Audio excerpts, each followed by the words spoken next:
Example, joining is interactive, and Mapito Sevilla has joined me, but certainly you can expect that we're going to be talking a lot about Asamajang and the presidency intervention and all that. Maps, welcome.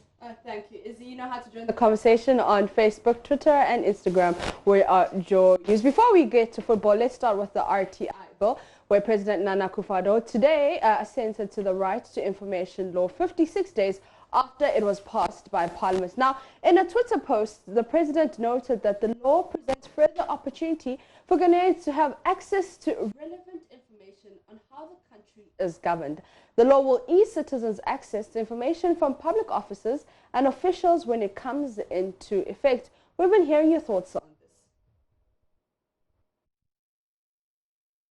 This is going to bring about transparency in the governance system of our country, and then accountability. This will help journalists put the politicians and then stakeholders on their toes and hold them accountable to whatever project or initiative they take to better the lives of people in Ghana. We shouldn't be happy because looking at the special prosecutor's office, it was like that was the end to corruption.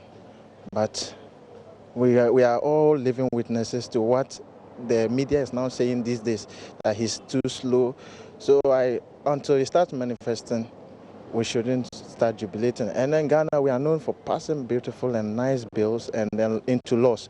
And after that, they all go to sleep and we enact similar ones.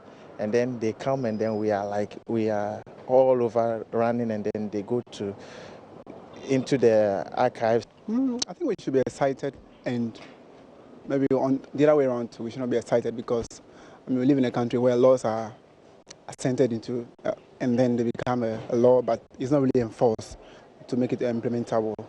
But I believe that with the commitment of the current government to implementing it to be effective and to help journalists to carry out their duties. It will give journalists and anyone who needs information about something, like for a good cause, to have the access to that information that will help society and everyone as well. It's good for accountability, and if you're in public office and then you want to embark on a project or something at a particular price, it would be documented and then anyone from the public can go for it someday and then check if it was the actual cost of the project. And so if you're found wanting and it emerges that you didn't go according to it, then you should be. All right, let's go to Facebook and see what you have been saying. We'll start with Senior Richard up here, who says this law is useless as the special prosecutor law. Vincent says Ghana has the good laws, but the good leadership to enforce them is the difficulty. Mustafa Sari says we celebrated Martina Midu more than this, but what are we seeing? Justice says, I keep on saying this all the time. Akufo-Addo is so by far the best president after Nkrumah. Silvano says, Justice Ayedan, I agree. Joe says, Nana Addo is in control. Jeff Bafoboni says, a corrupt opposition NDC is not happy about this bill. Mr. President, sign it and sign it again in the public or even in their faces to prove to them you abhor corruption. Patrick Ando says, good job done in just 2.5 years as president. Raymond Abevo says, why this will take full effect on January 2020 and not now, right? Because they said they have been provided, made provision in the budget for it. Linda Menuke says, why should it take effect in 2020? That answers your question.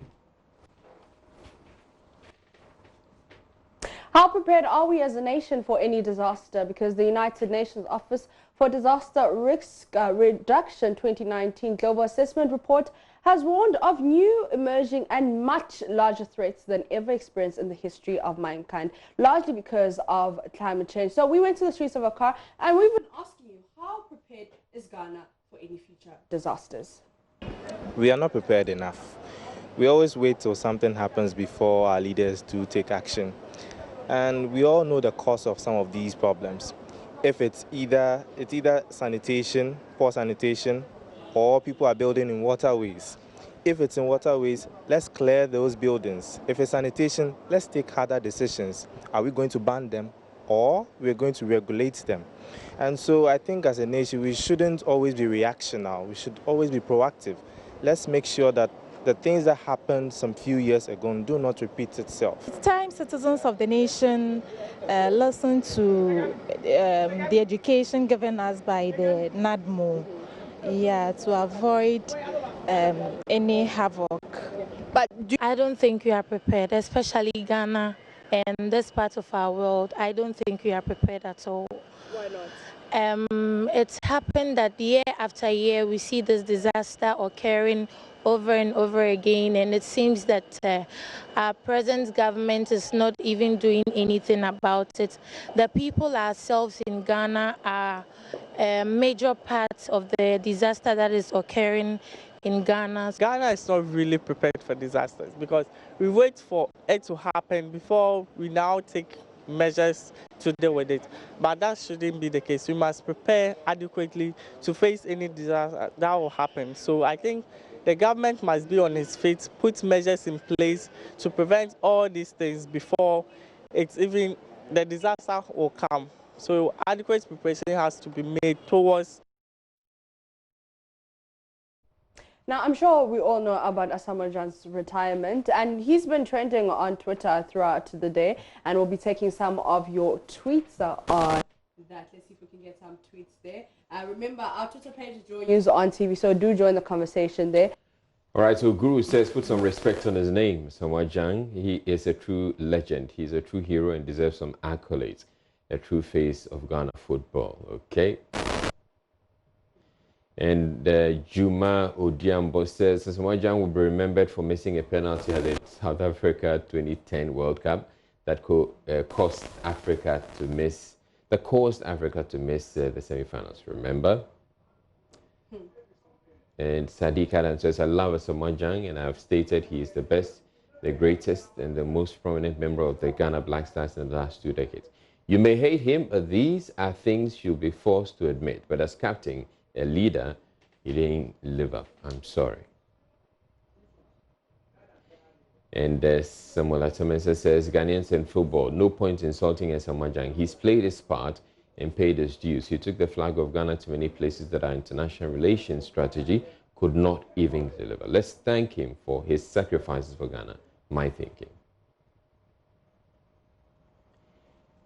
And somebody who goes by the name, now one, says, everyone is busy with Asamoah Gyan's retirement, Shatta, Someboy, Fisticuffs, who wears the Black Stars armband, etc. But no one gives two shits about the idiot who spent the money allocated to fix this Accra road that floods after a brief drizzle. Ghana is toast, you say.